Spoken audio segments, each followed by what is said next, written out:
Unissons-nous pour faire barrage à l'antiracisme et à l'antisémitisme. Vous connaissez Renaud Camus? Il ne fait pas bon parler du grand remplacement.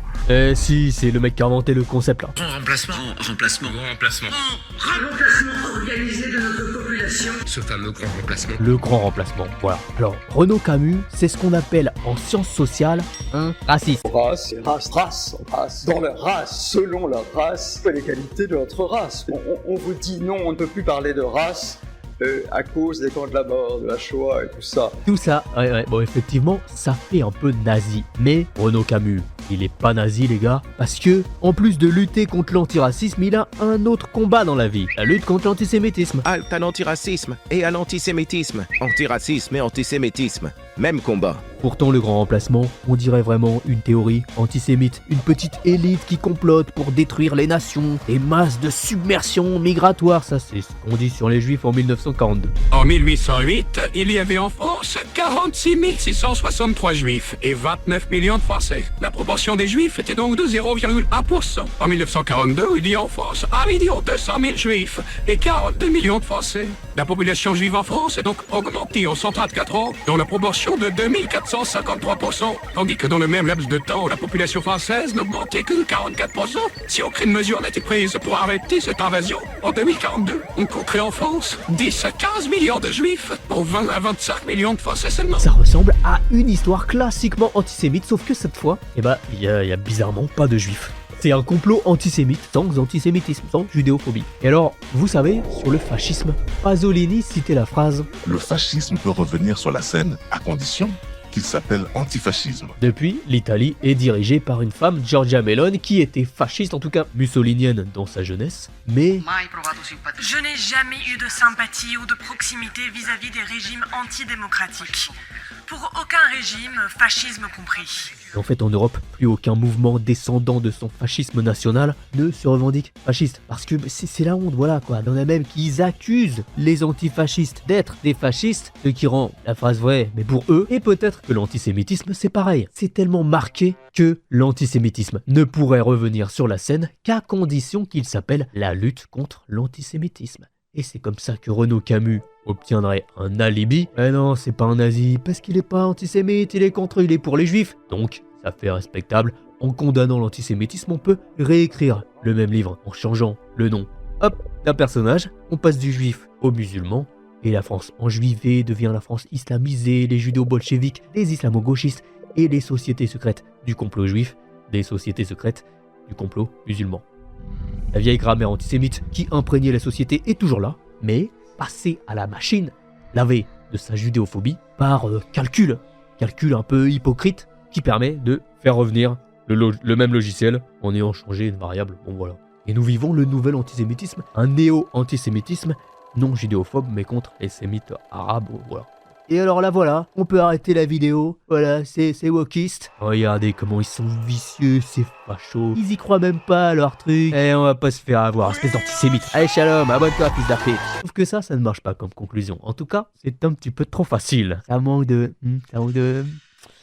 d'Israël, voilà je le dis. Ça manque de la vérité, de complot, j'aime pas. On touche le CNC nous, on fait des vidéos pour Blast. Je ne crois pas, donc allons chercher les problèmes. Parce que qui avait fait rentrer les thèses de Renaud Camus dans les écuries médiatiques? Le grand mufti de Jérusalem? Absolument pas. Vous saviez que vous alliez provoquer un tonnerre de protestations en offrant une tribune à un personnage plutôt sulfureux, condamné pour des propos racistes comme le souligne Fabienne, une auditrice, et adepte d'une France blanche, chrétienne et refermée sur elle-même comme le rappelle Germain. Alors, que cherchez-vous dans cette provocation? Eh bah, il se trouve que c'est un certain Alain Finkielkraut, qui est juif et qui va venir s'en défendre. Ou, eh bah, à RCJ, la radio de la communauté juive, face à Elisabeth Lévy. En 2000, lorsque Renaud Camus a été accusé d'antisémitisme pour une vingtaine de lignes sur France Culture publiées dans son journal, vous avez été avec Claude Durand, le seul intellectuel à le défendre. Depuis, les affaires Camus se sont succédées à plus ou moins bas bruit, mais vous avez tenu bon, y compris en 2012 lorsqu'il s'est rallié à Marine Le Pen pour, je cite, dire non au changement de peuple et de civilisation. Quant au remplacisme global, dénoncé à juste titre par Renaud Camus, consiste à vouloir compenser par l'immigration la baisse de fécondité des pays d'Europe, l'a écrit Elisabeth Badinter, sur la foi des témoignages édifiants et terrifiants, collectés par Georges Bensoussan dans Une France soumise. Une seconde société tente de s'imposer insidieusement au sein de notre République, tournant le dos à celle-ci, visant explicitement le séparatisme, voire la sécession. Renaud Camus fait le même constat. Alain Finkielkraut, Elisabeth Lévy, Georges Bensoussan et Elisabeth Badinter sont-ils bêtes? Ils se sont fait berner par ce sournois monsieur Camus. Ils se sont pas rendus compte qu'ils étaient des tokens, des alibis. Ah non, ils sont juste d'accord avec lui. C'était pas que l'antisémitisme revenait en étant cette fois indifférent aux juifs. Non, c'est qu'il avait l'air de revenir avec eux. C'était peut-être pas hypocrite. Jugé pour la mort de 77 personnes l'été dernier, Anders Breivik continue d'assumer ses actes. Le militant d'extrême droite dit avoir voulu protéger les Norvégiens de souche contre la menace de l'islam ou de la révolution sexuelle. Breivik est un néo-nazi, le plus gros terroriste néo-nazi européen du 21e siècle. Sauf que, il se trouve que Breivik a un désaccord avec Adolf Hitler. Ce désaccord, c'est les juifs. Luttons ensemble avec Israël, avec nos frères sionistes contre tous les antisionistes, contre tous les marxistes culturels et multiculturalistes. Les juifs conservateurs étaient fidèles à l'Europe et auraient dû être récompensés. Au lieu de cela, Hitler les a tous ciblés. Breivik adore Israël et dans son manifeste, il cite des intellectuels juifs conservateurs comme Alain Finkielkraut ou encore Frédéric Ancel. Nous devons considérer les juifs loyaux comme des frères. Est-ce que Breivik a besoin d'un alibi pour paraître respectable? Il en a rien à foutre, c'est un terroriste. La vérité, c'est juste que ce nazi n'est vraiment pas antisémite. Les antisémites tradis, vintage, old school ont vraiment l'air d'être une espèce en voie d'extinction. Et ça a l'air d'être sincère. C'est ça le problème. Les juifs avaient été la victime principale du projet nazi-fasciste européen. C'est comme ça qu'on retient les choses en tout cas. Donc, les juifs ne pouvaient qu'avoir à nouveau un rôle central dans la renaissance de ce nazi-fascisme, dans sa réhabilitation, sa renormalisation dans l'espace politique. Et le truc pénible, c'est que il apparaissait que beaucoup de juifs allaient se révéler être partie prenante de ce phénomène. Et cette fois-ci, de l'autre côté. Efron Miller, c'est ce très haut placé de l'administration Trump qui est juif et pourtant tient des positions de type suprémaciste blanche, qui fait des références subtiles au nazisme. Il y a en Allemagne un nombre croissant de votants juifs pour l'AfD, pour l'extrême droite. Vous savez déjà qui a introduit en France le concept de grand remplacement dans la sphère politicienne. En 1942, les autorités de Vichy faisaient la rafle du Veldiv. Hommes, femmes et enfants juifs rassemblés par la police, puis déportés. En 2018, Éric Zemmour disait « J'ai eu entre les mains la feuille de route de la rafle du Veldiv, sortie par un ami de la préfecture de police de Paris. Vous savez ce qu'il y a écrit? C'est exactement la même procédure que pour les expulsions d'étrangers. En état irrégulier. Oui, exactement. Oui. Avec les nationalités, etc. Il faut revenir dans le contexte d'une très forte immigration juive d'avant-guerre qui a ulcéré beaucoup de Français. Donc, s'il y avait eu un sondage en 1942, je ne suis pas sûr que les Français auraient voté pour les traditions d'asile, mon cher Alain. Parce qu'il y avait eu beaucoup de problèmes dans les années 30, beaucoup de marchés noirs, beaucoup de concurrence, et on imputait ça aux Juifs venus de l'Est. C'est pas tout à fait la même chose. Ce monsieur, Éric Zemmour, est devenu politicien. Et alors, devinez, sa ligne politique. Dans le contexte d'une très forte immigration qui ulcérait beaucoup de Français, il y a beaucoup de problèmes, et on impute ça aux étrangers. En état irrégulier. Oui, exactement. Avec les nationalités, etc. C'est intéressant, hein?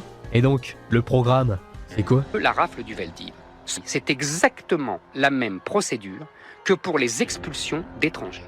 Michel Foucault définissait l'archéologie comme la discipline des monuments muets, des traces inertes, des objets sans contexte et des choses laissées par le passé qu'on identifie par les régularités énonciatives. Les énoncés proférés sur les migrants par ce monsieur Éric Zemmour, c'est ça, texto, littéralement, les phrases qui s'appliquaient aux Juifs en 1942, et il est le premier à le dire. Le discours n'a pas changé, il reste donc un antisémitisme archéologique, on va appeler ça comme ça, discursif, un antisémitisme fossile dont les résidus dans les discours politiques et médiatiques sont pas difficiles à repérer globalement, c'est très similaire.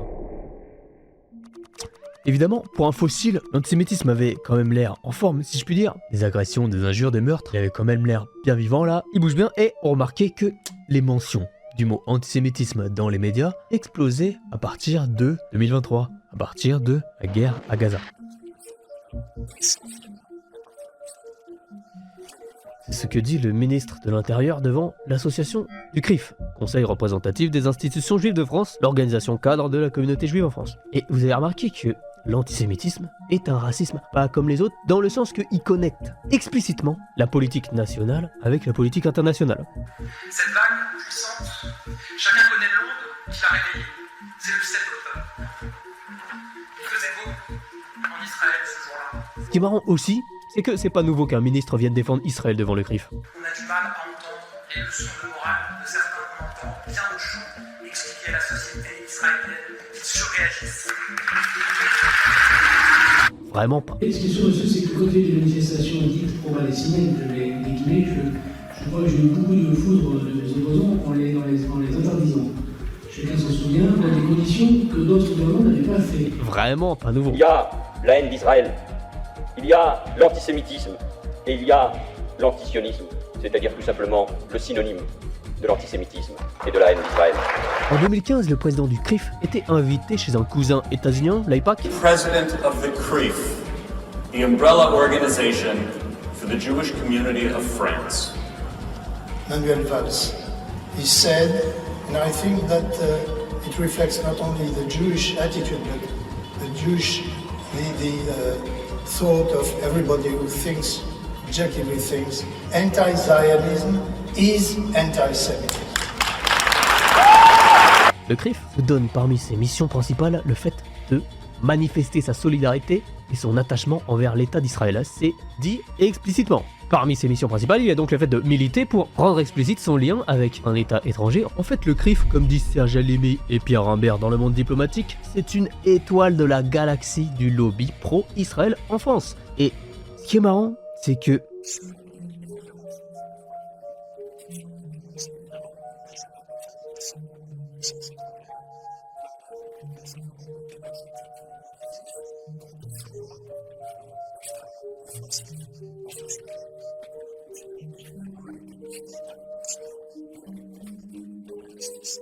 comment un ministre peut réussir à s'inquiéter des ingérences d'un pays étranger tout en défendant un État étranger?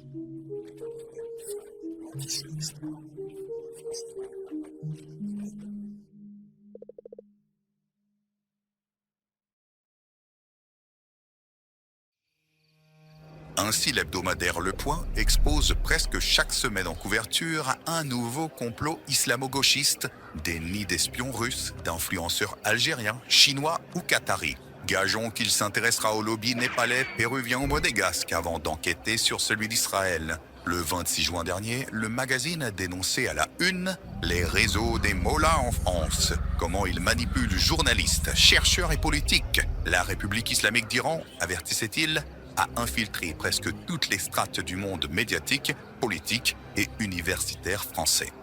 L'Iran, vraiment? Alors bon, je vous connais, vous êtes mauvais, donc vous allez me dire, les journalistes... Monsieur le Premier ministre, bonsoir. Bonjour. Et bonjour, monsieur le Premier ministre. Bonjour, bienvenue à Israël. Ils sont plutôt bizarrement du genre à aller faire des voyages en Israël, à faire des unes de promotion du Mossad et que ça s'appelle de l'apologie de crimes de guerre en droit international. Et je vous répondrai...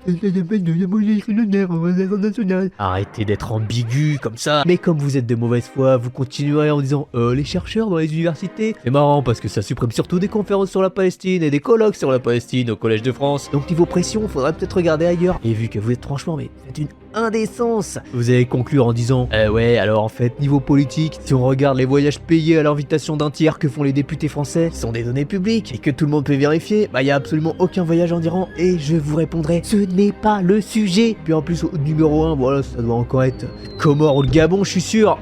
Oh putain. Et voilà. Et voilà.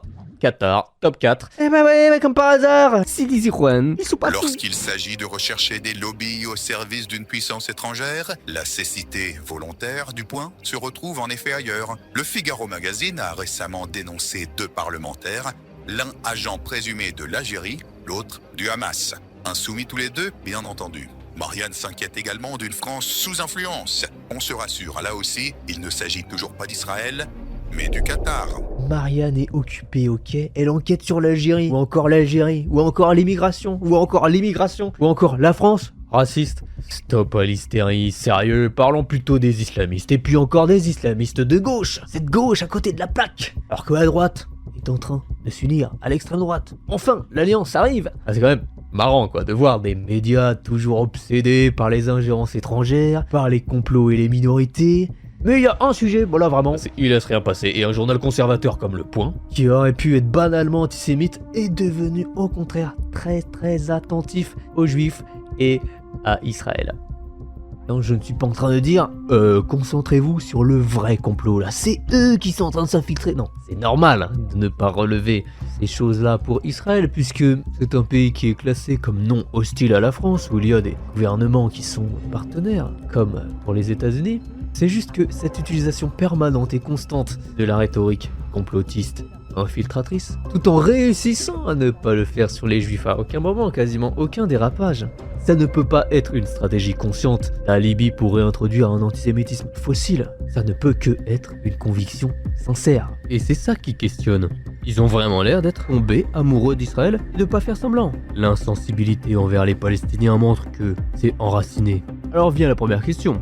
Où sont passés les antisémites bourgeois? Les médias français étaient plutôt antisémites de base, en mode banalisé, sans être nazis, mais c'était répandu. En 78, le journal Le Monde publiait encore des tribunes négationnistes. Il y avait encore des antisémites, c'était rigolo. Oui, c'était insupportable. Quand ils publiaient des papiers de feuilletons, c'est ça? Non, pas du tout, c'est dans les conversations. Dans les conversations, c'était petit juif par-ci, petit juif par-là, c'était insupportable. Mais bon, c'est terminé ça. Des formes inédites de fixation sur les juifs apparaissent, dont un déchaînement de philosémitisme à droite, qui, personnellement, étant d'origine juive, me fait peur parce qu'il révèle un haut de la société toujours obsédée par les juifs. Philosémitisme, l'amour des juifs comme remplacement à l'antisémitisme. Alors c'est pas... On peut se dire quand même, c'est mieux, c'est un progrès. Bon, ça peut être un peu problématique parce que tu fétichises, voilà, mais si l'antisémitisme existe toujours dans la société, encore une fois, c'est de plus en plus difficile d'en trouver dans les médias. Et peut-être aussi dans la classe politique. L'image d'un Dominique Strauss-Kahn menotté à la sortie d'une nuit au commissariat de Harlem à New York a marqué les esprits. C'est celle de la chute de l'un des hommes les plus puissants de la planète. Tout a commencé la veille, le 14 mai. Une femme de chambre entre dans la suite 2806 de ce Sofitel, celle du directeur du FMI, pour en faire le ménage. Dominique Strauss-Kahn serait sorti nu de la salle de bain et l'aurait agressé sexuellement après avoir fermé la porte. En France, l'affaire DSK, largement médiatisée à l'échelle planétaire en 2011, constitue un signe révélateur du déclin de l'antisémitisme. Nous sommes en 2011 et cette année n'est pas une année comme les autres parce que, à l'occasion de l'affaire Dominique Strauss-Kahn, il apparaît que c'est comme si l'Occident était sorti de son arc antisémitisme. Merci à tous pour votre participation. Fin de la saison, shalom. Voici un des hommes les plus puissants du monde, chef de la principale institution financière de la planète, le FMI, issu d'une famille dans laquelle l'on trouve aussi bien des rabbins que des maçons. Marié à une célèbre journaliste, elle aussi juive, appartenant à une riche famille de marchands d'art, homme d'État cosmopolite, bien connu sur la scène internationale, il a été soudainement emporté par un scandale sexuel, puis impliqué dans des affaires de prostitution. Ses obsessions sexuelles et ses liens avec des proxénètes ont été révélés au grand jour par les médias du monde entier. Arrêté à New York, il s'est installé dans une maison hors de prix et a engagé des avocats juifs, eux aussi défenseurs des puissants et connus pour leurs émoluments exorbitant. L'affaire DSK a concentré tous les ingrédients susceptibles de réveiller une vieille mythologie et il ne fait aucun doute que, à une autre époque, elle aurait déchaîné la presse antisémite. Or, il n'en a rien été. Il est presque impossible de détecter dans les fleuves d'encre déversés par cette affaire la moindre allusion antisémite. Aucun de ses adversaires politiques, ni à gauche ni à droite, ni non plus dans les rangs de l'extrême droite xénophobe, n'a jugé utile d'exploiter ce scandale avec des arguments tirés du vieil arsenal antisémite.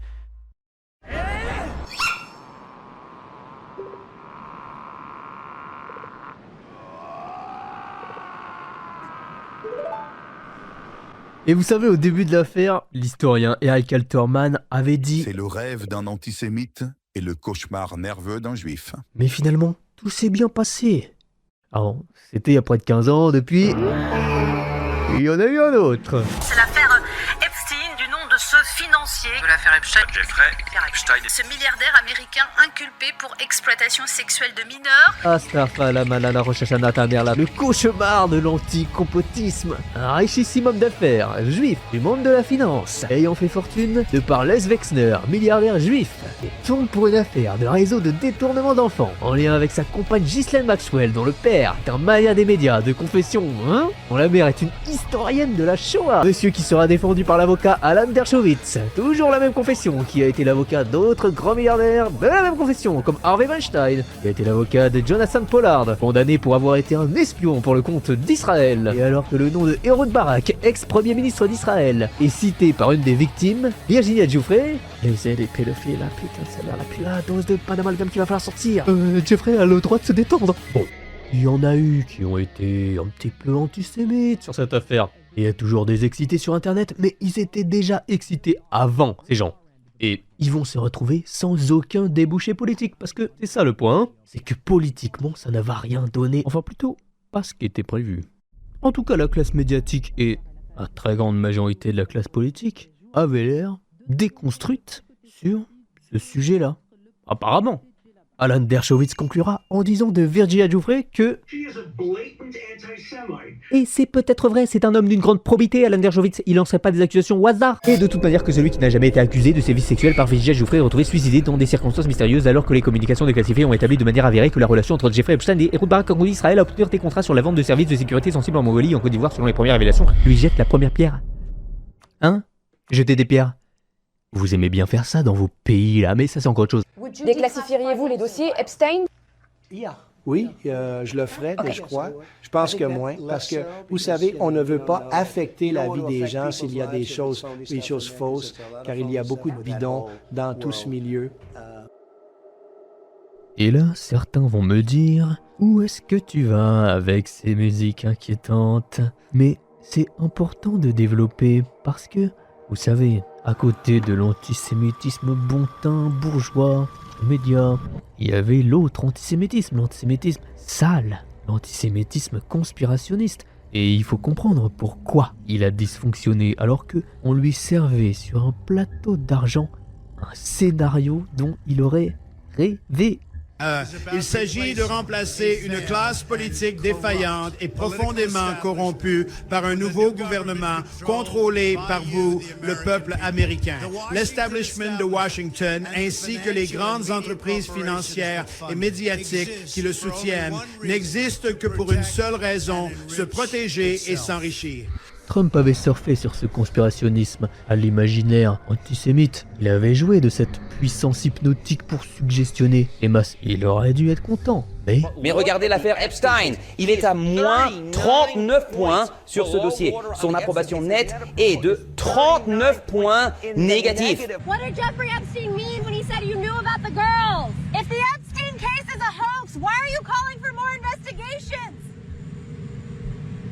Concerned that the Epstein probe you are calling for? Well, I don't want to talk about it because fake news. Il n'est pas content du tout parce que il est impliqué. How do you know this? That was close to straight. Have you ever socialized with Donald Trump in the presence of females under the age of 18? Though I'd like to answer that question, at least today, I'm going to have to assert my 5th, 6th and 14th Amendment rights, sir. C'était le rêve d'un antisémite et le cauchemar nerveux d'un juif. Résultat, les deux se sont réveillés et ça a eu deux effets. These files implicate billionaires and friends of his and political donors that he's trying to protect. And Epstein also had close ties to our own intelligence agencies and Israel's intelligence agencies. Ils veulent détruire les nations, les frontières, la race blanche, le white génocide, faire le grand reset, déconstruire les gamins, je sais pas quoi. Bon, ça c'était le complot antisémite classique, néo-nazi extrême droite dans le fantasme. Alors, quelle est la réalité des faits? Parce que c'était pas exactement ce qui était prévu. Pourtant, ça coche des cases, hein. Regardez les victimes d'Epstein, des jeunes femmes, exclusivement blanches, souvent blondes, ça c'est des pages de Mein Kampf, hein. Faut pas qu'on se cache derrière notre petit doigt, tout le monde le voit, autour de nous, on voit tous que les jeunes européennes les jeunes blanches sont attirées par les juifs. Et si on lit les documents, on voit que Epstein demande des jeunes filles et pas des bronzés. Il veut pas de latinas, pas de noirs. Alors, l'explication complotiste, extrême droite nationaliste, antisémite nazi, c'est voilà, la traite des blanches par la communauté, hein. Et la vraie explication, c'est que c'est un raciste. Il a vraiment tout pour lui, ce mec. Alors que my God, George Soros, il aurait jamais fait ça, lui. Il aurait accepté tout le monde. Allez, par ici, les Kids United. Ça nous conduisait à la grande question. Est-ce que vous connaissez les opinions politiques de ce monsieur? Parce que s'il n'y a pas eu la récupération politique attendue, c'est que ça doit bloquer quelque part. Vous savez que il vivait partiellement en France. Il avait un appartement à Paris. The future is for the way women think. The way women think. That's correct. Is that not a sop because of all the depravity you've done against young women? And your new sop is that their women's thinking is the future? À côté des crimes des mineurs. Ok, il a des défauts, mais c'est aussi un individu puissant qui a un agenda. Il pensait quoi en vrai? Eh ben, il n'y a qu'une manière de le savoir. Ouvrons les dossiers. La plupart ne traitent pas ces affaires criminelles, c'est des communications personnelles ou professionnelles. Pour ce qui est des professionnels, on peut déjà relever que ce riche mécène finance des chercheurs. Et vous savez, c'est pas des chercheurs wokistes des gender studies. Non, c'était plutôt d'autres types de chercheurs. Comme par exemple l'allemand Joscha Bach, en lien avec l'intelligence artificielle, avec qui il discute hiérarchie raciale, génétique, les spécificités de chaque race, les Chinois, les Juifs. Il parle du cerveau des enfants noirs, celui des femmes qui peuvent pas faire les mathématiques et cherchent plutôt l'attention. Des discussions qui évoquent la réduction de la population mondiale, le meurtre de masse des handicapés et des personnes âgées en prenant l'opportunité du changement climatique. Ça, c'est ce que dit Joscha Bach, qui va toucher le Jeff Ishek. Tout comme le Suédois Nick Bostrom, dont les déclarations suprémacistes blanches sont publiques, qui est plutôt dans l'eugénisme, la surveillance globale par intelligence artificielle, tout comme Ben Goertzel. Il s'avérait que ça ne complotait pas du tout pour détruire les frontières, les nations, ou faire le white genocide, je sais pas quoi. Non. En fait, les suprémacistes blancs, ils leur donnent de l'argent. Ce qui montre que le complot antisémite ne fonctionne pas là. Parce qu'en fait, ses origines à Jeffrey Epstein n'ont absolument aucun impact. Lui-même se compare à Hitler, à Goebbels, ça le fait bien rigoler d'ailleurs. Et je dis pas ça pour recoder le complot à l'envers. La vérité, c'est que Jeffrey Epstein, comme tous les autres types de son milieu, de sa classe sociale, est en train de se transformer idéologiquement. C'est pas un complot, c'est sa classe sociale. Dans les élites, aux États-Unis notamment, Silicon Valley, le milieu de la tech, la grande bourgeoisie, on bascule progressivement du néolibéralisme au racisme, aux visions du monde essentialistes.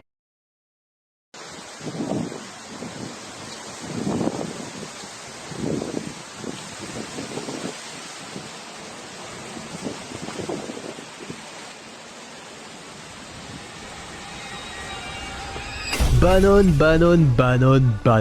Ça, c'est un nom qui arrête pas de revenir dans toutes les communications. Steve Bannon, le premier stratège de Donald Trump et gros facho d'extrême droite raciste de son état.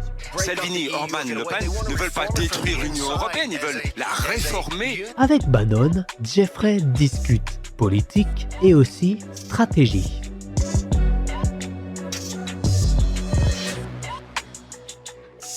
Et vous savez, Jeffrey s'enthousiasme pour Tommy Robinson, de l'extrême droite anglaise, islamophobe, raciste anti-immigration. Jeffrey reçoit Miroslav Ilaić, nationaliste slovaque, de l'unité avec l'extrême droite slovaque. Et quand Steve Bannon va faire sa tournée en Europe pour fédérer les extrêmes droites européennes, à qui va-t-il rendre des comptes ? À son copain Jeffrey. Les gens comme la Ligue, le Rassemblement National, sont bien plus sophistiqués que les partis politiques américains. La meilleure chose que je puisse faire pour eux, c'est exactement ce que j'ai fait pour Trump. Laissez-les vous appeler racistes. Laissez-les vous appeler xénophobes. Laissez-les vous appeler nativistes. Portez cela comme un badge d'honneur. De récentes révélations faites par nos confrères de France 2 laissent penser qu'il pourrait également être un soutien financier au parti de Marine Le Pen, Rassemblement National. Que pensez-vous d'elle ? Je pense qu'elle est formidable. Marine Le Pen est l'une des meilleures leaders politiques du monde. L'ex-conseiller de Donald Trump Trump aurait séjourné à Paris chez Epstein en octobre 2018. C'est durant ce séjour en France qu'il a rencontré Marine Le Pen le 11 octobre. Selon la femme du majordome, Steve Bannon est venu chez Epstein et pas qu'une seule fois. D'après ses souvenirs, à chaque fois qu'il venait, c'était pour des meetings de Marine Le Pen. L'extrême droite, la droite nationaliste, n'a pas pu faire de la récupération politique sur cette affaire et c'est normal. Il apparaît que c'est un facho, Epstein, voilà je le dis, c'est un pédofacho, un pédofasciste. Il y a différents types de pédos, c'est celui-là. Mais voilà, c'était le rêve d'un antisémite et le cauchemar nerveux d'un juif. Et les deux se sont réveillés. Le juif peut se rassurer, c'est bon, Hitler est pas de retour. Mais l'antisémite aussi, il s'est réveillé. Et alors c'était qu'un rêve, tout ton truc là, ça ne tient pas debout. Parce que les milliardaires dans la vraie vie, ils ne complotent pas pour la fin des nations et la destruction de la race blanche par le grand remplacement, non. Et ils défendent juste, leurs intérêts capitalistes en fait. Et à cet égard, l'extrême droite est un débouché politique qui, en temps de crise, a toujours été pour eux une option intéressante. Bon, en vrai, la réalité de ses opinions, c'est pas si marqué que ça. Il a plus des intérêts que des idées. Bon, il mange à tous les râteliers, voilà. La conclusion, là, c'est pas sur ses idées politiques, en fait. Elles ne sont pas importantes. C'est que ces réseaux semblaient inclure, de plus en plus, ce qui était traditionnellement cette extrême droite antisémite conspirationniste. Alors, il y a un complot qui, ça fait des décennies, c'est sorti, on connaît bien, et des liens ont pu être établis avec les réseaux Epstein. Ce complot, c'est le complot Iran-Contras. Watch the Iran-Contra hearings? Yes, I did. The Iran-Contra hearings, convened in May 1986. Quand les États-Unis sont allés financer les milices Contras au Nicaragua, milices de droite, voire d'extrême droite en fait, pour lutter au Nicaragua contre les communistes, pendant la guerre froide. Voilà, ça c'est un complot avéré qui est établi, bon. Comme pendant la guerre froide, on le sait, voilà, il y a eu des coups d'état de CIA, des soutiens à des dictatures d'extrême droite en Amérique latine, et aussi en Afrique, et aussi en Asie, et aussi des soutiens à des réseaux d'extrême droite, dont des terroristes d'extrême droite en Europe, comme les réseaux Gladio en Italie. C'est ça les vrais complots là, qu'est-ce qui vient me parler de... C'est Klaus Schwab qui va me forcer à manger des sauterelles. Bon, un petit peu de sérieux dans le complotisme, les gars. La raison de ce changement, c'est qu'il purge ses dossiers. Il y a une installation à Winchester, en Virginie, où il nettoie les dossiers pour en retirer les noms républicains. C'est ce qu'on m'a dit par une très bonne source. Le conspirationnisme, en soi, c'est le soupir de la créature exclue du système. Et ce que révélait cette affaire, c'est que, tout comme Trump qui déclare la guerre à l'État profond et l'establishment, alors que il est à la tête de l'État et vraiment la quintessence de l'establishment. Mais en fait, ces complotistes extrême droite, conspirationnistes, nationalistes, je sais pas quoi, c'est ce que vous voulez, ce ne sont pas les exclus du système. C'est le système. C'est un rouage. Trump, Clinton, tout ça c'est pareil. Et ces nationalistes, cette extrême droite antisémite, historiquement, qui se voulait être l'alternative, la subversion, la dissidence, l'extériorité au système, y est en fait, visiblement, très intégré. Maintenant, du coup, ces hallucinations conspiratoires peuvent disparaître. Alors Epstein aurait-il aidé Bannon si Bannon était antisémite? Peut-être moins, mais Bannon, comme bientôt presque tous les chefs de file de l'extrême droite européenne, ne se focalise plus sur les juifs, et même, Mais Marion Maréchal Le Pen, je l'ai rencontrée à Washington, elle va dans une autre direction. Elle essaie de lancer une université, elle essaie de construire quelque chose pour former les jeunes à comprendre le management en politique, la philosophie de la politique, en lien avec des bases culturelles judéo-chrétiennes. Ils les mettent de leur côté. Et vous savez quoi? C'est peut-être bien réciproque. La Hongrie va se retirer de la CPI, la Cour pénale internationale. Le Premier ministre hongrois Viktor Orban avait qualifié la condamnation du Premier ministre israélien Netanyahou pour crime de guerre et crime contre l'humanité de décision cynique et totalement inacceptable. Fin de citation. Viktor Orban s'est rendu au mur des lamentations à Jérusalem. Ses prises de position contre le milliardaire juif George Soros lui ont valu des accusations d'antisémitisme. Mais pour son homologue israélien, qu'importe, Orban et les pays du groupe dit de Visegrad sont devenus des alliés de poids. Ils sont peut-être antisémites, mais ils sont de notre côté, disait une députée israélienne du parti de la droite Netanyahou. Les nationalistes hongrois, tchèques et slovaques venaient d'être accueillis en grande pompe en Israël. Depuis, le parti Vox en Espagne, l'AfD en Allemagne, le RN en France, l'extrême droite européenne est tombée amoureuse de l'extrême droite israélienne. La Hongrie est devenue un Eldorado pour Israéliens. Tommy Robinson chez les Anglais peut arborer fièrement son t-shirt de l'armée israélienne, tout comme Jeffrey Epstein, et Israël est devenu une machine à laver des accusés d'antisémitisme, ce qui lui donne un rôle clé dans l'international réactionnaire, international fasciste. En échange, elle trouve dans ses partis d'extrême droite des soutiens qui en ont pas grand chose à faire des droits de l'homme, et eux, en défendant Israël lors de ces années les plus sanglantes, peuvent faire passer la lutte contre l'antisémitisme comme un combat de droite. Alors, les juifs de gauche sont mal à l'aise. J'ai perdu beaucoup d'amis, confie aussi Harry Halimi. Il constate que sa gauche, insoumise ou anticapitaliste, comprend mal ce qu'est l'identité juive, dont l'attachement à Israël fait complètement partie. Lui a passé des vacances enfants, des étés étudiants à la bibliothèque universitaire de Jérusalem, icône de la famille. Et pour tous ceux qui refusent de divorcer avec Israël, ça bascule à droite, voire à l'extrême droite. On ne peut pas rejeter indéfiniment un parti qui a aujourd'hui à l'esprit le soutien d'Israël et des Juifs. Alors croire qu'il n'y a plus d'antisémites conservateurs ou nationalistes ou traditionnels, bon, ce serait peut-être fort cavalier si vous me permettez cette humble expression, mais si l'antisémitisme continuait dans les rues, c'est bien qu'il y a des antisémites. Et alors, s'ils sont ni dans les médias, ni chez les fachlards, alors, où s'étaient-ils donc cachés? La récupération de la lutte contre l'antisémitisme par des forces conservatrices ou réactionnaires ne datait pas du 7 octobre, je sais pas quoi d'autre, mais courait depuis au moins plus de 15 ans. En 2009, dans La réaction philosémite, le talmudologue Yvan Segré relevait l'intégration de la lutte contre l'antisémitisme dans le système de valeurs d'un courant idéologique qui, historiquement, fut hostile aux juifs. Naissait alors la réaction philosémite, un courant réactionnaire qui formulait ses opinions anti-progressistes, anti-machin, anti-gauche, entre guillemets, dans la langue de la lutte contre l'antisémitisme. Parmi ses premières victimes, les révoltes étudiantes et ouvrières de mai 68. Nous notions que le bourgeois et le juif sont à peu près superposables dans la critique et la haine dont ils sont l'objet. Est-ce que mai 68, en fait, ça serait pas antisémite? L'hypothèse analytique d'une identité des discours juifs et bourgeois s'appuie sur l'analogie suivante.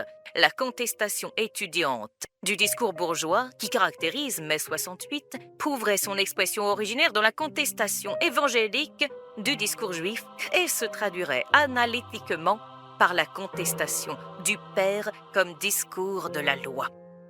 Les gars, vous avez remarqué que si on remplace bourgeois par juif, les discours anti-bourgeois deviennent des discours antisémites. À la fin du livre, l'auteur évoque cet échange, commencé par Jean-Claude Milner sur France Culture, qui donnait son avis sur le livre de sociologie de Pierre Bourdieu, Les héritiers. Je veux bien que ce soit par référence à Bourdieu. J'ai ma thèse sur ce que veut dire héritier chez Bourdieu. Les héritiers, c'est les juifs.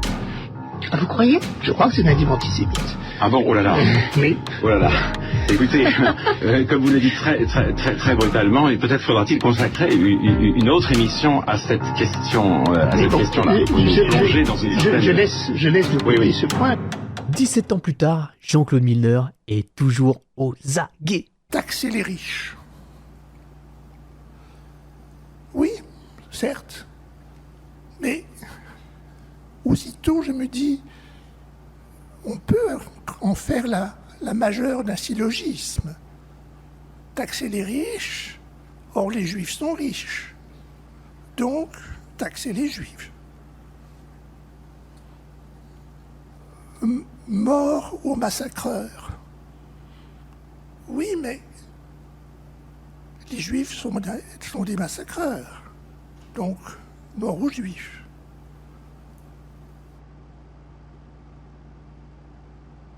Eh ben, vive les massacreurs, taxer les riches, non mais l'horreur! quasiment le nazisme. Alors vous pourrez dire, il est vieux papy, bon l'horloge tourne, mais ça fait 20 ans qu'il raconte ça, ok? Il est très sérieux. Et ça part d'une réalité, hein, à savoir que toutes les lois possibles et imaginables contre l'antisémitisme ont été passées, mais le pays continue d'en générer, de générer des injures, des agressions, et puisqu'il ne peut pas s'exprimer médiatiquement et politiquement, cet antisémitisme, il ne peut que être caché, chiffré, crypté, dissimulé, donc il faut des décrypteurs pour trouver des sens cachés, des symboles métaphoriques. L'antisémitisme ancien se revendiquait. Le moderne ne s'assume pas. Il se dissimule parce qu'il est impensable. Comment être antisémite après Hitler? Il est impensé. Impensé, voilà c'est fort. Il y avait le crime de penser, c'était déjà pas mal, il y a le crime d'impensé. J'avais même pas pensé que ça pouvait être antisémite, mais en fait, ça l'est. Exemple, les hiboux. Les hiboux, au XIIe siècle et un peu au XIIIe siècle, c'est un truc antisémite, ok? Parce que si on traduit mal la Bible, il y a un verset qui dit que Moïse a des cornes, puis les hiboux, en plus, ça apporte des maladies, et au Moyen-Âge, les gens ils disaient que les juifs ils apportaient des maladies. En plus, les hiboux, ça vit la nuit. Et donc, vu que les juifs sont pas dans la lumière du Christ, c'est un peu un peuple de la nuit, comme les hiboux. Donc les hiboux, c'est antisémite. C'est documenté, hein, il y a des thèses, des articles, des travaux de recherche, je suis pas en train d'inventer un truc débile. C'est avéré pour ceux qui sont spécialistes du sujet. Évidemment, c'est un exemple peu connu, mais c'est pour vous dire qu'à la fin, on devient soit complètement paranoïaque, soit complètement hors sol. Ça part d'un bon sentiment, en tout cas d'une impuissance à gérer le problème, parce que l'antisémitisme continue et on ne sait pas quoi faire, mais à la fin, on est donc réduit à ce qu'on appelle l'herméneutique et la sémiotique, c'est-à-dire la science de l'interprétation des textes et l'étude des signes et du sens, pour détecter dans les structures de langage de raisonnement ce qui aurait pu un jour être utilisé à des fins antisémites pour détecter les artefacts, les reliquats d'un antisémitisme archéologique. Sauf qu'à la fin, on finit sur des trucs à base de mai 68 antisémite, les héritiers de Bourdieu antisémites, et taxer les riches, c'est un peu antisémite, c'est ambigu quoi. C'est pas clair, qu'est-ce que tu veux dire par taxer les riches? Tu veux dire qu'il faut taxer les gens qui sont riches, c'est ça hein? Ça devient un peu antisémite de dire que c'est antisémite, parce que qui dit que tous les juifs sont riches, ou les riches juifs à part les antisémites? Enfin c'est toi l'antisémite à dire antisémite, antisémite. Et l'activiste anti-antisémitisme finit dans un monde de métaphores mystiques où il faut des bac+12 pour passer tout au détecteur à symbole antisémite. C'est un antisémitisme qui s'ignore. C'est un antisémitisme tamisé par la quantité de bons sentiments qu'on injecte dans son discours, mais qui n'en est pas moins réel. Mais le danger est augmenté par le sentiment qu'il ne se connaît pas lui-même. Et voilà, tu sais même pas, mais c'est antisémite. Et c'est encore plus grave, parce que si tu savais, bon voilà, tu sais pas, non seulement t'es nazi, mais en plus t'es con quoi. Bravo, tu pourrais au moins faire un effort de te cultiver, mais non. Alors Raphaël Enthoven parle ici de l'antisémitisme de quelqu'un en particulier. Quand je combats les insoumis, je combats des gens qui de bonne foi, pensent qu'ils ne sont pas antisémites. En tout cas, cette étude est implacable. Les sympathisants LFI sont moins antisémites ou moins de préjugés antisémites que les sympathisants de droite ou d'extrême droite. Écoutez, c'est ce que l'étude dit, mais le problème n'est pas là, encore une fois. Il parle du parti de la gauche française que je découvre, la France Insoumise, étiqueté trop pro-Palestine, pro-Islam, et justement... C'est de cette configuration idéologique à la fois islamophile, palestinolâtre et barophile que se dégage une judéophobie indirecte, subtile, symbolique. Écrivait Pierre-André Taguieff en 2002. Dans son livre « La nouvelle judéophobie ». Est-ce qu'on peut être antisémite sans être judéophobe? On pourrait être judéophobe sans forcément piocher dans le répertoire nationaliste et conspirationniste de l'antisémitisme historique. Paraît donc alors un nouvel antisémitisme, une nouvelle judéophobie, qui est différent et qui n'a pas la même source que le premier. Pierre-André Taguieff est crédité pour avoir identifié cette nouvelle source, qui serait donc ce qu'il appelle les islamo-gauchistes. Le constat de base est très simple, ok? On est après le 11 septembre, et le 11 septembre, Ben Laden, c'est le fils spirituel du communiste Léon Trotsky et du révolutionnaire Che Guevara. Voilà, si vous ne le savez pas, c'est écrit dans son livre. Et alors, par haine de l'Occident, et donc de Israël, naîtraient à gauche ces nouveaux judéophobes, néo-gauchistes du révolutionnarisme marxiste, marxo-christiano-islamique et autres féministes gauchistes du néo-communisme, christianisme dévoyé dans sa xénophilie. Au thème esthético-gauchiste de la beauté du métis, à la célébration publicitaire du métissé, s'est ajoutée dans l'imaginaire de certaines élites militantes la sympathie a priori pour ceux qu'on perçoit dans l'indistinction comme étrangers ou immigrés victimisés, soit les irréguliers ou plus populairement les clandestins, célébrés comme sans-papiers par les nouveaux bien-pensants. Post Facebook de Jean-Marie Le Pen, non, chercheur au CNRS, président de la fondation du 2 mars, de la gauche souverainiste, avec Elisabeth Lévy et d'autres personnalités. Monsieur qui aujourd'hui ne fait que déblatérer sur le racisme anti-blanc ou va guerroyer contre le wokisme et la déconstruction. Le texte philosophique est devenu une machine de guerre contre la civilisation occidentale. Ouais, on va t'écouter avec ta coupe de Voilà où terminaient les chemins serpentins de l'hermético-sémiotique de l'antisémitisme indirect, subtil et symbolique en toute psychanalyse, à gauche. En lien, donc, avec la communauté que vous connaissez bien. Dans les familles arabes, en France, et tout le monde le sait mais personne ne veut le dire, l'antisémitisme, on le tête avec le lait de la mer. C'est une honte que vous puissiez dire une chose pareille. Georges Bensoussan. En 2002, toujours, sort le livre collectif dirigé par Georges Bensoussan, Les territoires perdus de la République. Aïe aïe aïe, t'as peur. Maître Fchreli, mais c'est mouchkil, ça va bien se passer. Le livre, c'est un best-of des pires anecdotes de profs dans les collèges et lycées de banlieue. Et alors, devinez, à votre avis, il se passe quoi? Antisémite. L'antisémitisme, évidemment, tout au long du livre. Alors ce qui est bien, c'est qu'ils reconnaissent eux-mêmes qu'ils se font tous des remarques entre eux, les élèves, parce que un collège-lycée de banlieue, et ils sont quand même choqués que quand c'est sur les juifs. Et parce qu'on les connaît, ces petits caïds, ces petites beurrettes, ces jeunes beurres qui crachent sur le sol français, et donc par extension qui crachent sur la France. Leurs atteintes à la laïcité, leurs mains de Fatma, écharpes aux couleurs de l'Algérie, des tags Ben Laden, c'est vraiment, il n'y a pas de symbole religieux là, c'est juste des trucs d'arabe. Mon passage préféré, le moment exceptionnel où le prof se réjouit que l'armée américaine écrase l'ennemi en Afghanistan et le ramène à Guantanamo parce que ça restaure l'autorité de la civilisation occidentale et donc l'autorité du professeur dans la salle de classe. Non, c'est les lumières, la civilisation des lumières, les lumières. Toi et mon coup de Twitter, fils de pute, ma lumière. De Jules Ferry devant les races inférieures, enfin, les animaux. Donc, la thèse de Georges Bensoussan, c'est surtout la suivante. On n'a pas voulu voir les facteurs culturels et anthropologiques qui sont à la source, au cœur même de la culture traditionnelle du Maghreb.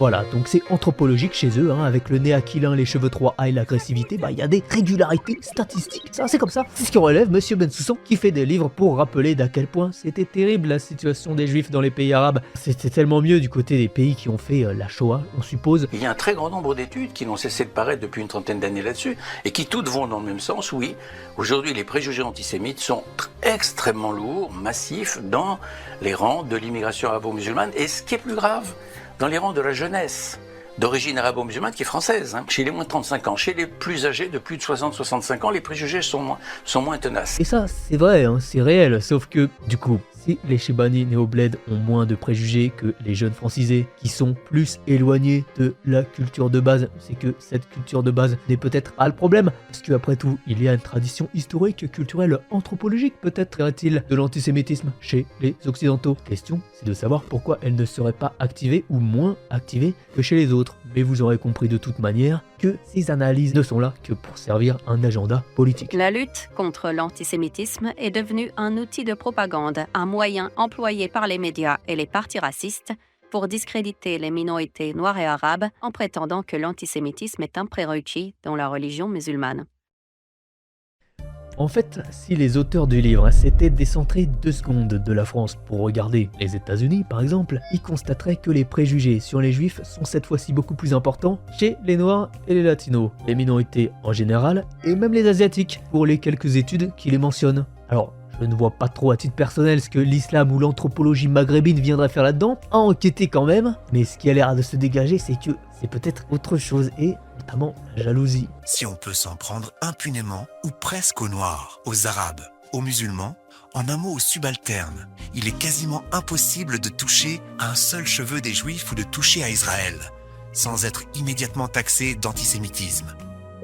On retrouve fréquemment l'idée du 2 poids 2 mesures dans le champ antiraciste, selon laquelle les juifs seraient privilégiés et prendraient trop de place. Sont-ils privilégiés? Préjugés antisémites? Sont-ils moins discriminés ou mieux entendus? compétition des souffrances, le juif reste un caillou dans la chaussure des antiracistes, l'élément perturbateur. Alors que l'antisémitisme reste présent et violent dans la société avec des injures, des agressions, des meurtres, puisqu'il ne s'exprime quasiment jamais explicitement dans la parole sur la place publique, il nécessite un taux de vigilance toujours plus important, et alors que la lutte contre l'antisémitisme se poursuit dans le monde des symboles et des impensés, les autres racismes, eux, sont restés tout à fait dans les prairies de l'explicite, ce qui crée ce sentiment de double standard, cette judéophobie par jalousie. D'autant que politiquement et médiatiquement, les autres racismes, ils sont beaucoup plus tolérés. À la seconde même où Dieudonné a tenu des propos antisémites, il a été banni de tous les médias. Et personnellement, je trouve ça bien. À partir du moment où Éric Zemmour a été condamné pour des propos racistes contre les Arabes, on lui a donné des émissions. Et j'ai établi, me semble-t-il, de manière objective, un 2 poids 2 mesures. Ce 2 poids 2 mesures est-il un ressenti ou une réalité ? À bas le voile, bien sûr. On va se poser la question avec plusieurs exemples, dont le premier, une affaire qui allait concentrer tout ça. La sémiotique herméneutique, les islamo-gauchistes et le double standard. La parution en mars d'un visuel sur Twitter avec la tête de Cyril Hanouna, et alors très vite, accusation, cette affiche ressemble à l'affiche du film Jutsus de l'allemand Veit Harland, le film sorti en 1940, et alors polémique. On fait une affiche antisémite. Ah oui, c'est quand même... Sur l'affiche que pas le tout jeu le monde considère comme antisémite. Vous dites que l'affiche est antisémite. antisémite. Oui, mais justement, quand vous dites c'est une affiche antisémite... Cette imagerie était antisémite. Pas besoin de beaucoup connaître l'histoire pour savoir que cette iconographie est typiquement antisémite. Une illustration raciste, antisémite, qui nous rappelle la période la plus sombre de notre histoire. Sang, nez crochu, oreilles saillantes, cumule tous les stéréotypes antisémites. Le visuel paraît décalqué sur une caricature des années 30. Pour qui sait lire, c'est à peu près aussi clair que le bleu, blanc, rouge comme symbole de la France ou la croix gammée pour celui des nazis. Justement, comment dire, tout un imaginaire de propagande anti-sémite. Cyril Hanouna va porter plainte. Comment vous avez réagi en voyant cela ? J'ai été scandalisé, je pense, comme l'ensemble des Français. Alors non, je ne pense pas que le Français de base se dise « Ah ouais, c'est vrai que ça ressemble à l'affiche du film Jutsus de Veit Harland en 1940, les codes sont là !» Je ne suis pas sûr. Il faut une culture spécialisée, que tout le monde n'a pas. Soyons lucides 2 secondes. Et alors faisons la comparaison. Est-ce que vous connaissez cette peinture ? Alors cette peinture, c'est une fresque officielle de la République qui est fièrement affiché sur les murs de l'Assemblée nationale. Et donc, j'avoue, ok, je me confesse, pardon, l'affiche Hanouna, ça ne m'avait pas sauté aux yeux à titre personnel que c'était antisémite, pardon, je suis bête, mais là, ça me paraît quand même niveau maternel. Alors que ça ne sorte pas, non mais c'est le style de l'artiste, ça ne marche pas. Les codes, on parle des codes. On est bien parti sur les codes, non ? Les codes, ta grand-mère la reine des sauterelles. Les codes, moi là, ça me paraît... À peu près aussi clair que le bleu, blanc, rouge comme symbole de la France ou la croix gammée pour celui des nazis. Alors il y a eu une pétition il y a quelques années, 4000 signatures. Marianne a titré « Il voit du racisme partout ». C'est pas un random visuel sur Twitter, d'accord ? Je répète, c'est une peinture officielle de l'Assemblée nationale. Les députés peuvent passer devant tous les jours s'ils le veulent. Ça n'a jamais déclenché aucun scandale. Et peut-être que les plaques sur les plateaux, ça fait moins parler. 2 poids 2 mesures. Mais continuons sur le deuxième grand scandale de l'année. Le déguisement Netanyahou qui marche pas mal pour faire peur. Vous voyez qui c'est ? Une sorte de nazi mais sans prépuce. Blague sur le prépuce de Netanyahou. Alors plainte, convocation, virée de la radio, annulation de l'émission. On rigole pas avec ces sujets-là, d'accord ? Faire une blague sur le prépuce d'un chef d'état juif. Enfin voilà, vous vous rendez compte quand même que si un humoriste avait fait la même blague sur le prépuce d'un chef d'état musulman sur la même antenne... L'ayatollah Khamenei, avec sa mine de peine à jouir, son prépuce en guise de turban, ses petits yeux en trou de pine et sa barbe en poil de couille. Oh elle est con, elle est con. Allez, décorez-moi tout ça. Bon, les jours d'honneur. Hein. 2 poids 2 mesures. Quoi ? Comparé ? Ça n'a rien à voir là. Le directeur de la rédaction de Charlie Hebdo, Rhys, dira « C'est pas Charlie cette blague sur Netanyahou ». C'est ça la différence. L'esprit Charlie, c'est pas ça. L'esprit Charlie, c'est plus subtil et plus difficile à maîtriser qu'il n'y paraît. Il s'y connaît en subtilité et en humour, Rhys, par exemple. Un petit enfant réfugié syrien mort en traversant la mer, on peut le caricaturer en agresseur sexuel, comme tous ses congénères là. C'est dit Rhys, ça c'est Charlie. 2 poids 2 mesures. Voilà, bon, autre exemple, les esclaves sexuels de Boko Haram en colère, touchez pas à nos allocs. Ça vous fait marrer ça ? Je sais pas, c'est la gueule des personnages, c'est un peu absurde. Mais la gueule des personnages, puis il y a ce que ça dit quand même. Ah. Le personnage de la femme voilée qui dit « touchez pas à nos allocs ». C'est pas une... C'est les esclaves sexuels de Boko Haram. Bon, attendez, j'explique. Boko Haram au Nigeria qui massacre des villages, qui kidnappe des esclaves sexuels, parfois mineurs. En fait, c'est drôle parce que c'est des noirs et elles gueulent, pondent des gosses à la chaîne pour les allocs, comme chez nous. Hein, signé Rhys. Ça, c'est l'esprit Charlie. C'est plus subtil et plus difficile à maîtriser qu'il n'y paraît. 2 poids, 2 mesures. Troisième dessin, Stromae. Vous savez, fils de réfugiés rwandais, son père s'est fait tuer, découpé en morceaux lors du génocide au Rwanda. Voilà, donc là c'est bon, vous avez compris, on est dans la subtilité, signé Rhys. Rhys est exposé au mémorial de la Shoah. Alors, bon là vous allez encore faire les mecs ambigus à dire que c'est peut-être un peu ça le problème, mais en fait c'est juste parce que vous n'avez pas compris. Voilà, les génocides, ça prête toujours matière à rigoler, mais quand c'est sur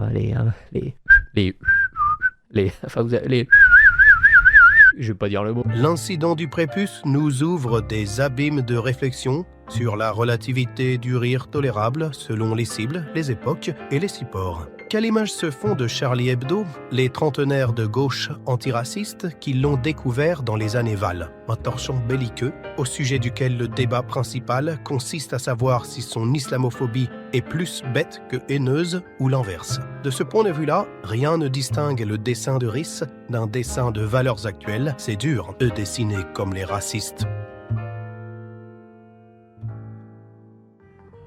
Alors quoi? Qu'est-ce qu'on fait? On interdit à tout le monde de dessiner quoi que ce soit, puisque les autres sont jaloux, et que Charlie Hebdo continue ses petits dérapages. Eh ben on va taper sur les juifs, ça va soulager les autres. Allez Charlie, fais-nous un petit numéro sur la Shoah. C'est une ligne politique qui peut être un petit peu douteuse à défendre, je me garderai de le faire, puisque il faut être clair sur les faits. Il peut y avoir toutes les indignations médiatiques du monde. Les violences antisémites existent dans la vraie vie et en réalité certains peuvent bien faire semblant d'être extrêmement attentifs sur le sujet. Un journal comme celui de Raphaël Enthoven peut se permettre de dessiner Éric Zemmour comme ça, ou comme ça, ou comme ça.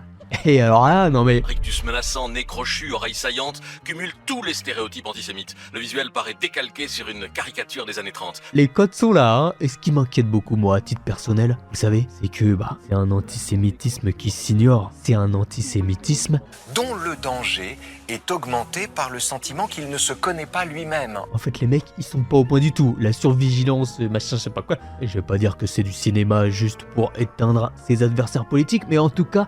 Cette vigilance, elle ne s'active que pour les autres, jamais sur soi. Jamais ces bons bourgeois libéraux conservateurs ne pourraient s'imaginer l'idée que, eux aussi pourraient également être antisémites de manière indirecte, subtile ou symbolique ou pas symbolique. Et puisqu'ils sont eux-mêmes procureurs du tribunal médiatique, ils ne seront jamais suspects, ce qui revient à distribuer des permis d'antisémitisme, ce qui est une stratégie de lutte contre l'antisémitisme étonnante.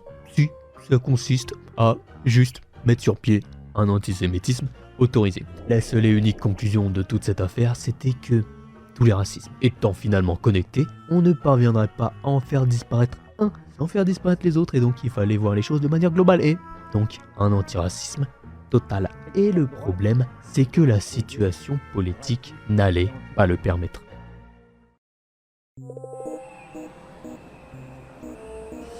En octobre 2023 est organisée à Paris une marche pour la République et contre l'antisémitisme. Et le président français Emmanuel Macron ne participe pas.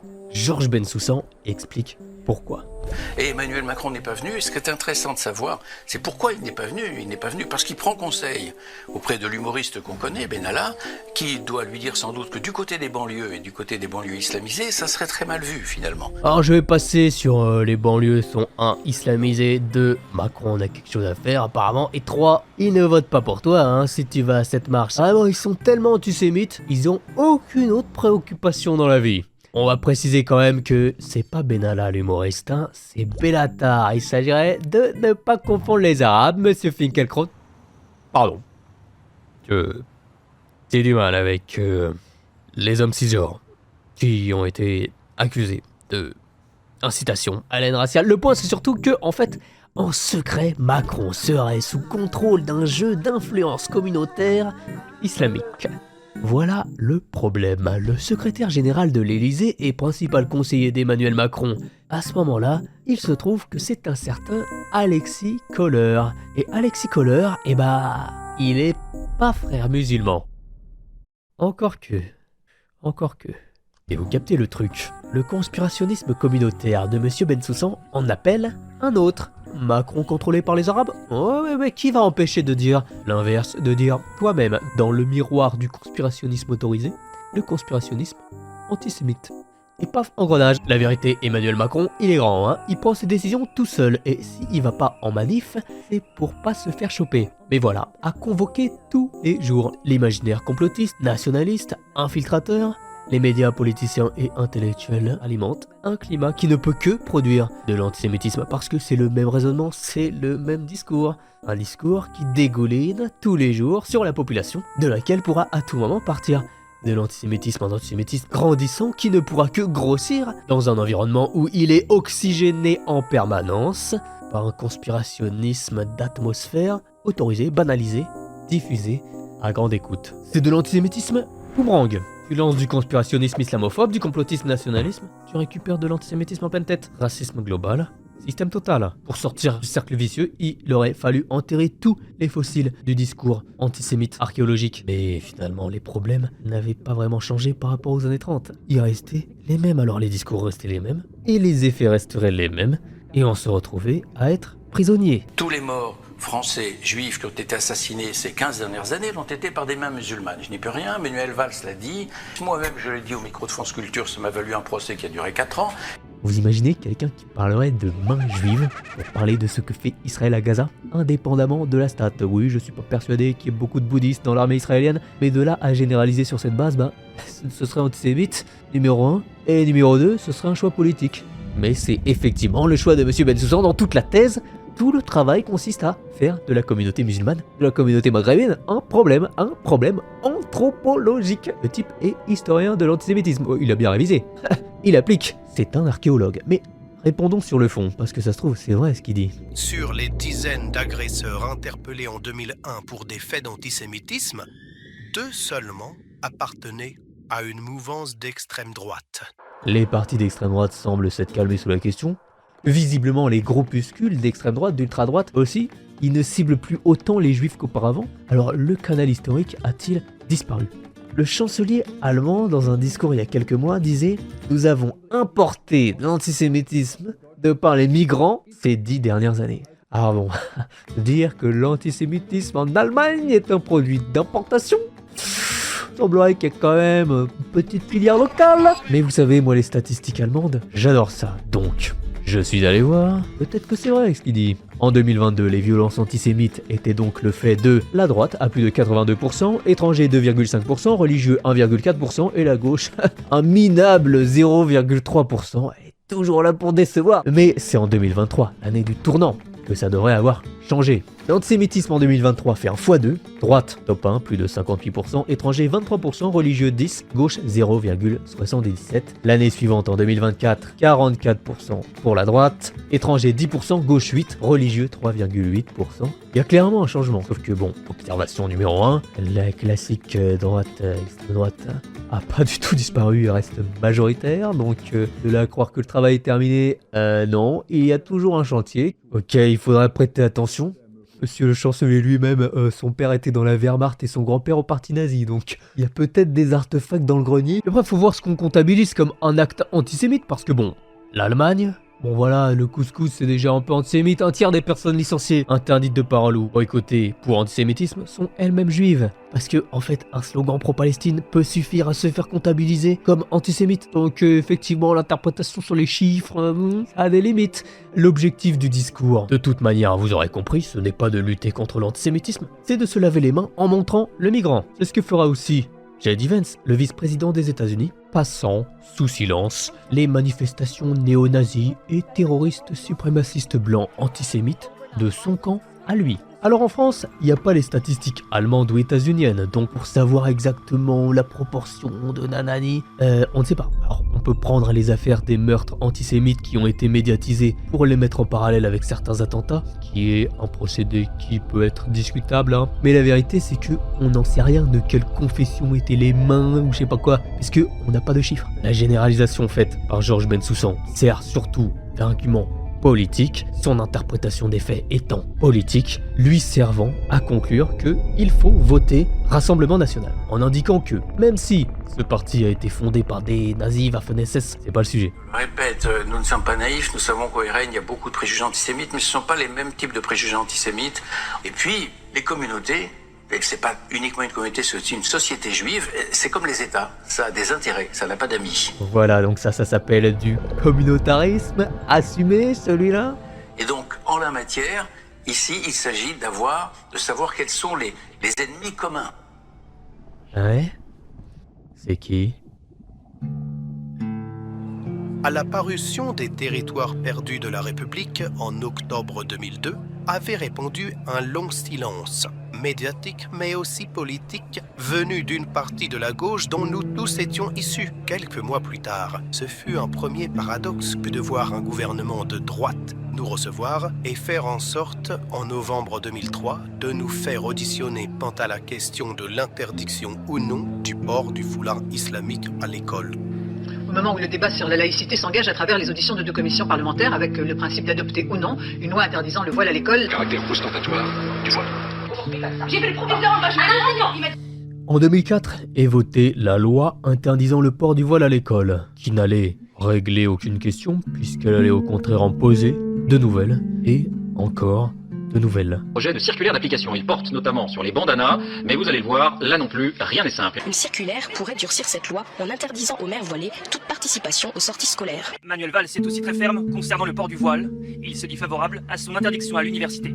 Il faudrait le faire, mais il y a des règles constitutionnelles qui rendent cette interdiction difficile. De la présidente de l'UNEF pour l'université Paris 4, c'est une jeune femme qui est voilée. Elle fait la une de Charlie Hebdo de cette semaine. Bon, comme toujours chez nos confrères, c'est la grande délicatesse. Alors le voile, éternel sujet de polémique et de discorde. Une fois encore, le voile revient sur le tapis après qu'un élu, Rassemblement National, ait pris à partie une femme voilée qui accompagnait une sortie scolaire. Bien de rentrer dans cette salle, peut bien pouvoir retirer son voile.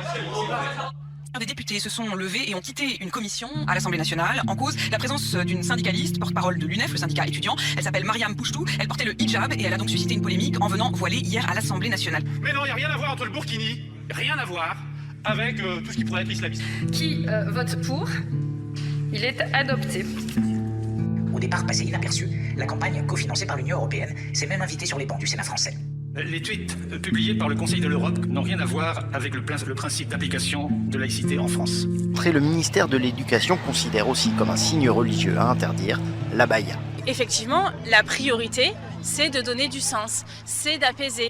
Ça n'apaisera rien du tout, cette loi sur le voile n'a fait que aiguiser un conflit qui ne cesse de s'approfondir parce que quand on fait d'une communauté un problème à résoudre, on ne peut que s'engouffrer toujours plus loin dans le racisme. La question, c'est jusqu'où on sera prêt à aller? Nos intellectuels de gauche allaient bientôt avoir un début de réponse. Aux dernières élections législatives, les partis de la gauche française s'unissent contre l'extrême droite pour créer le nouveau Front Populaire. Et alors paraît dans le Figaro Vox une tribune.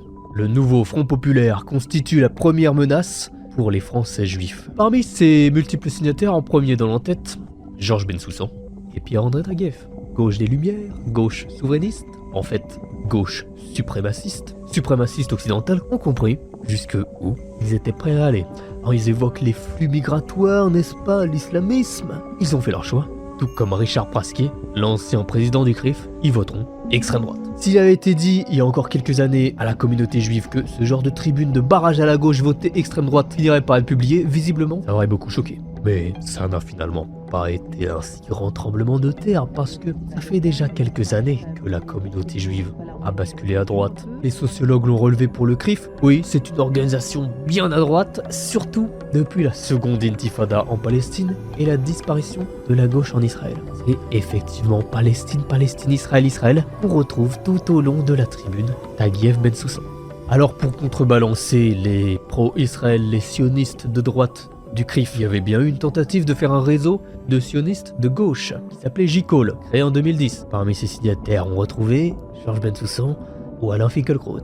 Et 15 ans plus tard, on peut commençait à remarquer que les sionistes de gauche se révélaient de plus en plus être surtout des hommes de droite. Peut-être que l'espèce en voie d'énigmatique extinction depuis le début, c'était pas tellement les antisémites de droite, que plutôt les juifs de gauche.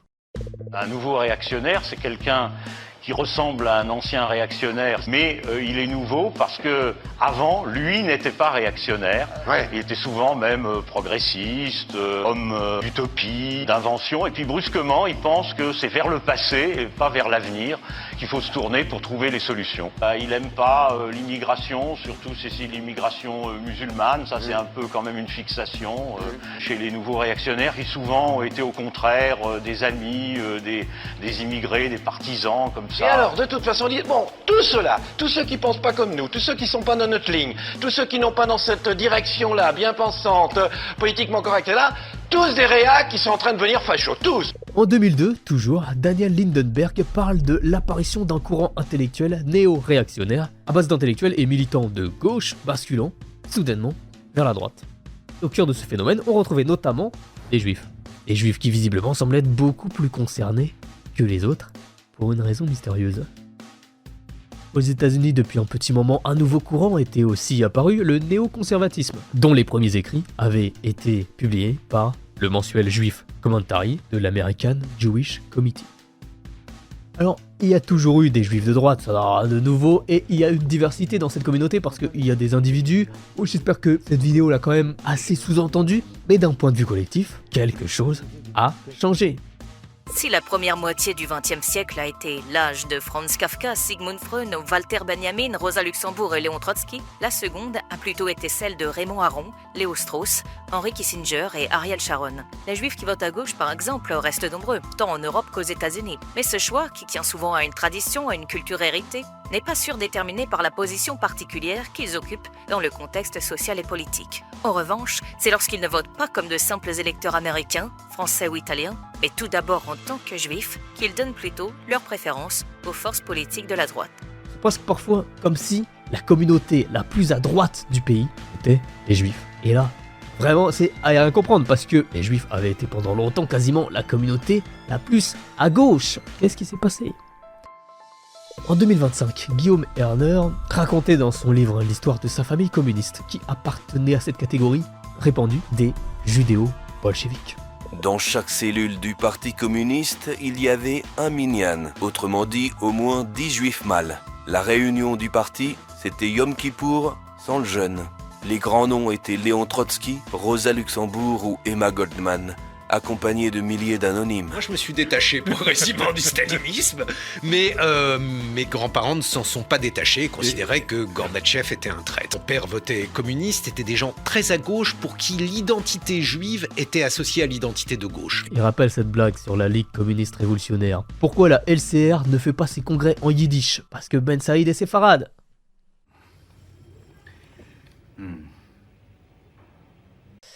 C'est qu'ils sont tous juifs, la blague. Et Guillaume remarque un truc qui le contrarie. Aujourd'hui, il n'y a plus de juifs dans les instances dirigeantes de LFI, alors même que l'époque passe son temps à compter les racisés. Et vous remarquez, c'est marrant à quel point la condition pour reconvoquer le vieux lexique antisémite, c'est la lutte prétendue contre l'antisémitisme. La résurrection du fossile antisémite a pour condition le philosémitisme. La haine, la peste antisémite, elle est beaucoup plus présente, beaucoup plus active du côté de l'extrême gauche. L'antisémitisme, il a basculé vers l'extrême gauche, vers la gauche. Cet antisémitisme, il n'est plus là où on le croyait. En France, il est alimenté exclusivement par l'extrême gauche. Alors vous savez, je ne connais ni les ressentis ni les sentiments, seulement les chiffres. La CNCDH a publié de longues enquêtes, les clichés antisémites sont plus présents à droite. La volonté de lutter contre l'antisémitisme est massivement à gauche, à l'extrême gauche même. Non, le seul point pour lequel la gauche extrême gauche se distingue, c'est exclusivement son opinion critique vis-à-vis d'Israël. C'est la seule et unique raison de ce divorce, visiblement. C'est Pierre Birnbaum qui parlait de cette israélisation de la communauté juive qui a l'air d'être responsable de ce phénomène de radicalisation vers la droite qui va jusqu'à faire vaciller jusqu'au grand rabbin de France qui est pourtant loin d'être un grand gauchiste. Donc c'est vrai qu'aujourd'hui, voir une partie de la gauche être le principal vecteur de propagation de l'antisémitisme, c'est extraordinairement douloureux. C'est douloureux pour la France et c'est douloureux pour la gauche, parce que c'est une rupture avec son identité la plus profonde. Je suis sûr que c'est pas plutôt l'inverse. Alors bon, encore une fois Guillaume, ne t'inquiète pas, tous les juifs ne sont pas d'extrême droite. Peut-être qu'il faudrait plus inviter sur les plateaux Alain Grèche ou Ronnie Broman ou Michael Lowy qui, en fait si, et dans les instances LFI au conseil scientifique de leur think tank, théoricien de l'écosocialisme, avec une pensée qui part de la religion juive particulièrement. Il y en a d'autres qui t'a compté comme ça, mais ils contrôlent encore, enfin ils sont partis. Je suis pour moi, mais faut pas trop généraliser quoi. N'empêche que Guillaume Erner a raison de dire que le tout premier candidat juif à une élection présidentielle française, Alain Krivine, en 69, était d'extrême gauche. C'est juste qu'il faut raconter la suite de l'histoire, et que le dernier en date à l'heure actuelle, Éric Zemmour, est d'extrême droite. Simple anecdote, visiblement non, c'est un phénomène de communauté. Et vous savez, à y regarder, en Israël, c'est marrant, mais c'est exactement le même glissement. Israël est d'abord dirigé par la gauche radicale, puis la gauche, puis l'alternance, puis la droite, et aujourd'hui... L'extrême droite israélienne, c'est effectivement un raz-de-marée. Ce glissement de la politique israélienne vers l'extrême droite. Comment les juifs vont être passés de ça à ça. Anti-Zionism is anti-Semitism. Roger Kuckerman au meeting de l'AIPAC a eu une phrase. I must say that this government, although is not popular in France, is extremely sympathetic to our cause. Il a raison, mais il ne donne pas la raison. Et alors, c'est David Ben Gourion, fondateur de l'État d'Israël, qui disait « La première grande victoire du sionisme, c'est d'avoir transformé la question juive en problème arabe. » Et c'est Benjamin Netanyahou qui disait, et ça a très peu été relevé, vous avez ces terroristes qui sont chez vous et vous devez imaginer que si vous construisez un État terroriste, non pas à des milliers de kilomètres de Paris, mais dans la banlieue, à côté de chez vous, est-ce que vous pensez que ça créerait la paix? Que ferait la France si, dans les banlieues de Paris, il y avait 20 000 soldats? La possibilité d'avoir un État palestinien dans la banlieue parisienne, c'est de ça qu'on parle. Il n'a échappé à personne qu'il y a certaines puissances étrangères qui ont bien compris qu'il y a un certain nombre de thématiques qui nous divisent. המצור הזה מתמקד במערב אירופה, בהפעלת המיעוטים המוסלמים שם, שהופכים קולניים, אלימים ומאיימים על המדינות. Vous êtes sur la chaîne de Taokan, c'est moi. Merci aux donateurs et donatrices qui financent la chaîne. Je vous donne rendez-vous très bientôt pour parler d'Israël. Et puis ensuite... La lutte contre le racisme aurait pu dresser entre vous et nous des passerelles. Nous verrons ce qu'il en a été.